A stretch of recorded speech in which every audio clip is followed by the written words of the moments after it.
బోరబండ డివిజన్లో మరి జూబ్లీహిల్స్ శాసనసభ్యులు మాగంటి గోపీనాథ్ గారితో కలిసి ఈ డివిజన్ అభివృద్ధి కోసం, నియోజకవర్గ అభివృద్ధి కోసం అనుక్షణం తపనబడిన నాయకుడు, ఈ ప్రాంత ప్రజల కోసం, ఇక్కడ ఉండే సమస్యల పరిష్కారం కోసం మరి ఎప్పటికప్పుడు ఆరాటపడ్డ నాయకుడు సోదరుడు మొహమ్మద్ సర్దార్ గారు. కాంగ్రెస్ ప్రభుత్వం వచ్చినాక పరిస్థితి ఎట్లా మారిపోయింది అంటే, పేదల మీదనే జులుం చేయడం, గరీబోళ్ళు ఎక్కడుంటే అక్కడ నువ్వు వస్తే మా పార్టీలోకి రా, లేకపోతే నీ అంతు చూస్తామనే విధంగా వాళ్ళ అరాచకం పూర్తి స్థాయిలో విశృంఖలంగా విజృంభించి ఎక్కడికక్కడ మరి అధికారాన్ని అడ్డం పెట్టుకొని అధికారం మత్తులో ఇవాళ కాంగ్రెస్ నాయకులు, ఇక్కడ ఉండే కార్పొరేటర్లు, ఇక్కడ ఉండే కాంగ్రెస్ చోటామోటా నాయకులు అందరూ కూడా రేవంత్ రెడ్డి బాటలోనే ప్రయాణం చేస్తూ ఉన్నారు. ఇవాళ హైడ్రా అనే ఒక దందా మోపు చేసినారు హైదరాబాద్లో. ఏంది హైడ్రా? హైడ్రా అంటే రేవంత్ రెడ్డి రెడ్డికుంటల ఇల్లు కట్టుకుంటే కూలగొట్టది. రేవంత్ రెడ్డి అన్న తిరుపతి రెడ్డి ఎఫ్టీఎల్లో ఇల్లు కడితే కూలగొట్టది. రేవంత్ రెడ్డి గారి మనుషులు, ఆయన పార్టీలో ఉండే ఎమ్మెల్యేలు, మంత్రులు, వాళ్ళ ఇండ్లు బఫర్ జోన్లో ఉన్నా, ఎఫ్టీఎల్లో ఉన్నా, చెరువు మధ్యలో కట్టినా హైడ్రాక్ గనలబడది.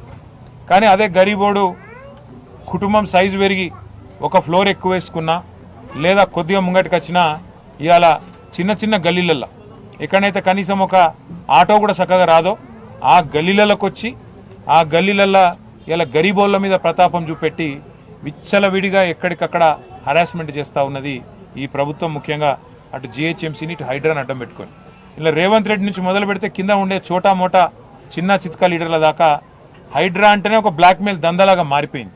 అట్లా ఈరోజు ఇక్కడ సర్దార్ మృతికి కూడా కారణం కేవలం కాంగ్రెస్ ప్రభుత్వం యొక్క హరాస్మెంటు, వీళ్ళ యొక్క దుర్మార్గ విధానాలు తప్ప ఇంకోటి కానే కాదు. ఇప్పుడు శ్రీనివాస్ యాదవ్ గారు ఒక మాట అన్నారు, 10 ఏళ్లలో తెలంగాణ వచ్చిన తర్వాత కేసీఆర్ గారు చేసిన పని ఏంటంటే హైదరాబాద్లో ఇక్కడ ఉండే గరీబోళ్లకు పట్టాలు ఇచ్చిండు. ఇక్కడ ఉండే గరీబోళ్లకు 1,00,000 మందికి జీవో నంబర్ 58 కింద ఉచితంగా పట్టాలు ఇచ్చి మీరుండాలి, బాగుండాలి, మీ పిల్లలు బాగుండాలి, మీ భవిష్యత్ తరాలు బాగుండాలని చెప్పి చూసింది కేసీఆర్ నాయకత్వం. నోటరీ ప్రాపర్టీస్, ఇప్పుడే మా కార్పొరేటర్లు ఇద్దరు దేదీప్య గారు, రాజ్ కుమార్ చెప్తా ఉన్నారు, అన్న ఇవన్నీ నోటరీ ప్రాపర్టీస్ అని. నోటరీ ప్రాపర్టీస్ని కూడా రెగ్యులరైజ్ చేస్తేందుకు, ఎందుకంటే హైదరాబాద్లో ఓల్డ్ సిటీలో కానీ స్లమ్స్లో కానీ, హైదరాబాద్లో 1400 స్లమ్స్ ఉన్నాయి. ఈ స్లమ్స్లో చాలా చోట నోటరీ మీదకి వెళ్ళి ఉంటాయి డాక్యుమెంట్స్. ఆ నోటరీ ప్రాపర్టీస్ని కూడా రెగ్యులరైజ్ చేసేందుకు కేసీఆర్ ప్రభుత్వం ఉన్నప్పుడే మేము క్యాబినెట్లో నిర్ణయం తీసుకొని కార్యక్రమం కూడా మొదలుపెట్టినాం. ఇలా రేవంత్ రెడ్డికి ఏమైనా బుద్ధి ఉంటే, ఆయన ప్రభుత్వానికి ఏమన్నా పేదల పట్ల ప్రేమ ఉంటే చేయాల్సిన పని ఏంది? ఈ నోటరీ ప్రాపర్టీస్ని కూడా రెగ్యులరైజ్ చేయాలి. రెగ్యులరైజ్ చేసి వాళ్ళకు ఒక భరోసా కల్పించాలి. అవసరమైతే ఆ భూహారతో ఏదో తెచ్చిరు కదా, అందులో పెట్టి మేము చేసిన దానికంటే ఒక రవ్వ ఎక్కువ చేయాలి పేదోళ్ళకు. కానీ నువ్వేం చేస్తున్నావు? పేదోళ్ళు ఇల్లు కట్టుకుంటే ఒక డాబా వేసుకుంటే అందులో వచ్చి పొక్క కొట్టాలి, వాడు నువ్వు పార్టీలో చేరపోతే నేను సంపుతా అనాలి, చిన్న దుకాణం ఉంటే దుకాణం గులగొట్టాలి, కడుపు మీద కొట్టాలి, గరీబోని కడుపు మీద కొట్టి నోటికాడి బువ్వ గుంజుకొని ఆగమాగం చేసి ఆఖరికి ఆత్మహత్య కుసిగొల్పింది ఇవాళ అరాచక కాంగ్రెస్ ప్రభుత్వం. ఖచ్చితంగా ఈ కాంగ్రెస్ ప్రభుత్వం చేసే అరాచకాలకు మేము ఖచ్చితంగా అడ్డం పడతాం. మొత్తం బీఆర్ఎస్ కుటుంబ సభ్యులందరం కూడా, ఎమ్మెల్యేలు కావచ్చు, ఎమ్మెల్సీలు కావచ్చు, ఒక్క పిలుపుతో ఎక్కడ అరాచకం జరిగినా గతంలో హైడ్రా బాధితులకు అండగా నిలబడ్డం, మూసీ బాధితులకు అండగా నిలబడ్డం, లగచర్లలో భూములు గుంజుకుంటామంటే అక్కడ అండగా నిలబడ్డం. నిన్న అలంపూర్లో కూడా ధన్వాడల అక్కడ కూడా రైతులకు అండగా నిలబడ్డది బీఆర్ఎస్ పార్టీ, కేసీఆర్ గారి సైనికులు. రేపు కూడా నేను ఒకటే అంటున్నా, హైదరాబాద్లో ఎక్కడైనా సరే ఏ పేదవాడి మీద రేవంత్ రెడ్డి ప్రతాపం చూపెట్టినా మీకు అండగా ఉండేది, ఖచ్చితంగా మీకు అండగా నిలబడేది బీఆర్ఎస్ పార్టీ మాత్రమే. ఎందుకంటే మాకు తెలుసు హైదరాబాద్ నగరంలో ఇవాళ ఒక్క బోరబండ తీసుకుంటే ఇట్లాంటి స్లమ్లో ఒక 100 ఉంటాయి, ఈ 100 గల్లీలు ఉంటాయి. ఇటువంటి ఈ 100 గల్లీలల్లో ఏది రైటు, ఏది రాంగు, ఏది లీగలు, ఏది ఇల్లీగల్ అంటే దేవుడు కూడా చెప్పలేడు. మరి అటువంటిది కావాలని ఒక బిల్డింగ్ ఏదైతే బీఆర్ఎస్లో పట్టుకొని దాన్నే కొట్టాలి, ఒక బిల్డింగ్లో ఒక కేసీఆర్ సానుభూతి పరుడో అభిమానం కార్యకర్తను ఉంటే వాళ్ళనే సతాయించాలనే విధంగా ఏదైతే అధికారులు కూడా కాంగ్రెస్ నాయకులు ఆడించినట్టు ఆడుతున్నారో వాళ్ళకు కూడా నేను చెప్తున్నాను, అన్ని రోజులు ఒక్క తీరు ఉండయి.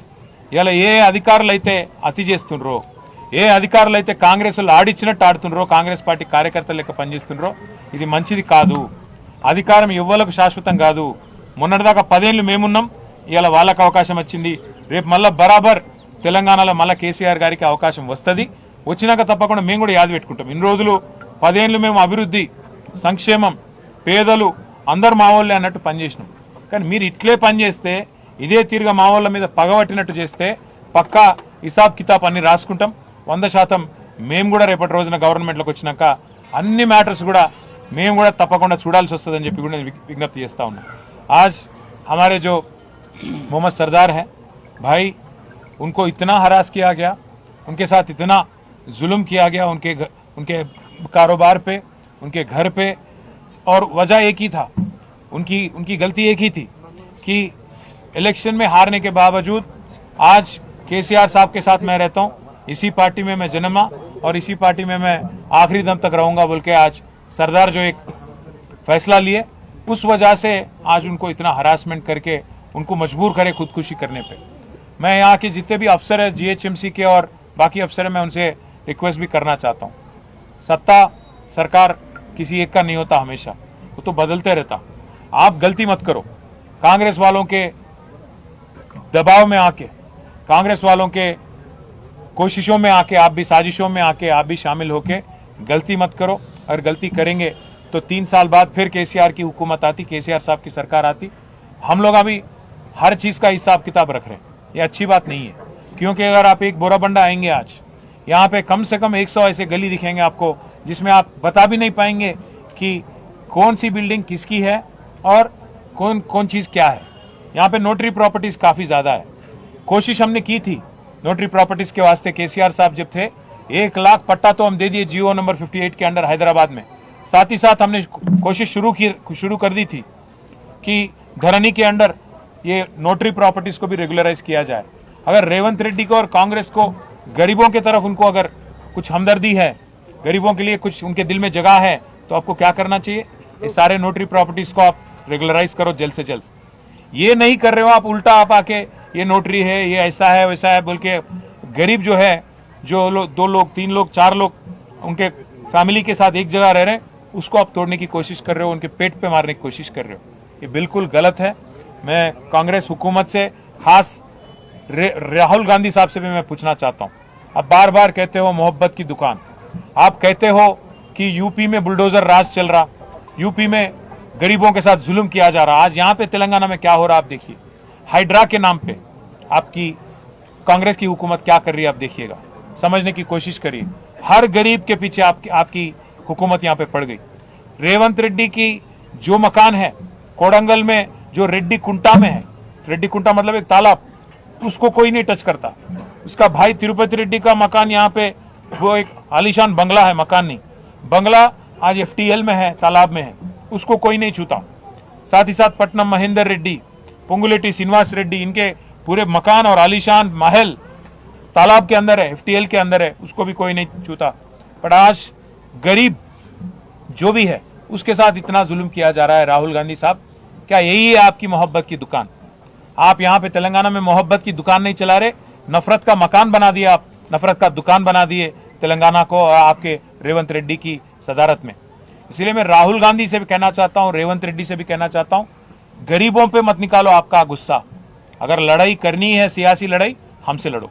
अगर जेल भेजना है, केस बनाना है, तो हम पे बनाओ। खाली पीली सरदार जैसे एक मासूम बच्चे पे जुल्म करके उसको आज खुदकुशी करने पे मजबूर करके आपको क्या मिल रहा?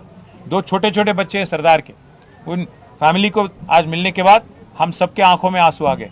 छोटे छोटे बच्चे, 2.5 साल का बच्चा, 1 साल का बच्चा, ऐसे बच्चों पे आजकल बाप नहीं, कल उनके बड़े होते होते तो क्या गुजरेंगी आप, समझने की कोशिश करो। मैं बस इतना ही कहूँगा कि सरदार की फैमिली जो है उनके साथ हम है। दोनों बच्चों के नाम पे आज 5-5 लाख रुपए का फिक्स डिपॉजिट भी हम करें उनकी तालीम के वास्ते, आगे जाके उनकी फ्यूचर के वास्ते। और साथ ही साथ जो जुल्म किया गया उनके कारोबार को तोड़ के उनके घर पे भी आके, उसके लिए भी एक्स ग्रेशिया हम पार्टी की तरफ से हम ही देंगे। और सरदार की फैमिली हमारी फैमिली है, सरदार की फैमिली BRS की फैमिली है, उनके साथ आखिरी दम तक रहेंगे, उनकी पूरी तरह से हिफाजत और देखभाल हम करेंगे। उनकी भाई छोटे भाई इब्राहिम है, उनको भी हमने आज यकीन दिलाया कि आपके कारोबार के वास्ते हम सबके नंबर भी हम दे के आए वहाँ पे, श्रीनिवास यादव साहब के, श्रावण साहब के, हमारे श्रीनिवास रेड्डी MLC साहब के, विष्णु भाई, सोहेल साहब, महमूद अली साहब, सबके नंबर दे के आए कि भाई कोई भी जरूरत है तो आप फोन करिएगा। ऐसा नहीं है कि मागंटी गोपीनाथ गुजर गए मतलब हम यहाँ पे कोई ऐसा नहीं फील करिएगा कि आपके लिए देखभाल करने के लिए कोई लीडर नहीं है। पूरा पार्टी आपके साथ है और गोपी साहब की जो कमी है वो महसूस नहीं होने देंगे। हम सब आपके साथ रहेंगे, ये यकीन दिलाते हुए सरदार की फैमिली को जब तक इंसाफ नहीं मिलती तब तक हमारी लड़ाई जारी रहेगी। कोर्ट भी जाएंगे क्योंकि पूरा कागज ऑलरेडी तैयार है और FIR भी ऑलरेडी हो चुका है। अगर कार्रवाई नहीं करती और इंसाफ नहीं मिलती पुलिस के तरफ से और हुकूमत की तरफ से, हाई कोर्ट भी जाएंगे और जरूरत पड़ा तो सुप्रीम कोर्ट भी जाएंगे। जब तक इंसाफ नहीं मिलती तब तक हमारी लड़ाई जारी रहेगी। बस यही कहना था और मैं प्रार्थना करता हूं कि सरदार को और हमारे मागंटी गोपीनाथ साहब को भी जन्नत में जगह मिले और వాళ్ళ ఆత్మకు శాంతి కలగాలని మనస్ఫూర్తిగా హృదయపూర్వకంగా కోరుకుంటూ ఆ కుటుంబాలకు మేము అండగా ఉంటామని మళ్ళొకసారి తెలియజేస్తాం। केटीआर साहब शुरू से बोलते हम ये वाकई को उठा रहे हैं सरदार के। गोपीनाथ साहब जो MLA है कि बोराबंडे में बोलते हो सरदार के जैसे कई आपके BRS के लोगों के घर अभी भी स्टील है कहते, उनके लिए आप हम ऑलरेडी कमिश्नर से बात कर चुके हैं। अभी यहीं से मैं और श्रीनिवास अन्ना बात भी करें कमिश्नर से। मैं बोला भी उनको अगर रेड मार्किंग शुरू हम भी करें तो बहुत नुकसान होती है आपका, बोला मैं। क्या बोल तो हर कांग्रेस लीडर, हर BJP लीडर, हर किसी का अगर हम भी मार्किंग शुरू कर दिए, क्योंकि हम कभी भी ऐसे हम देखिए भाई साहब, हम बदलाव की राजनीति करें 10 साल, बदले की राजनीति नहीं करें।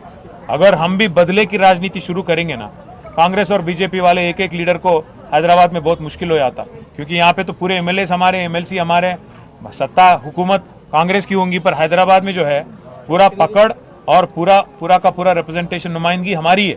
तो हम भी शुरू करें लेटर लिखना और रेड मार्क डालना तो बहुत मुश्किल हो जाती है रेवंत रेड्डी साहब को। बस यही बोला मैं कमिश्नर को। Thank you. MLA साहब एक बोले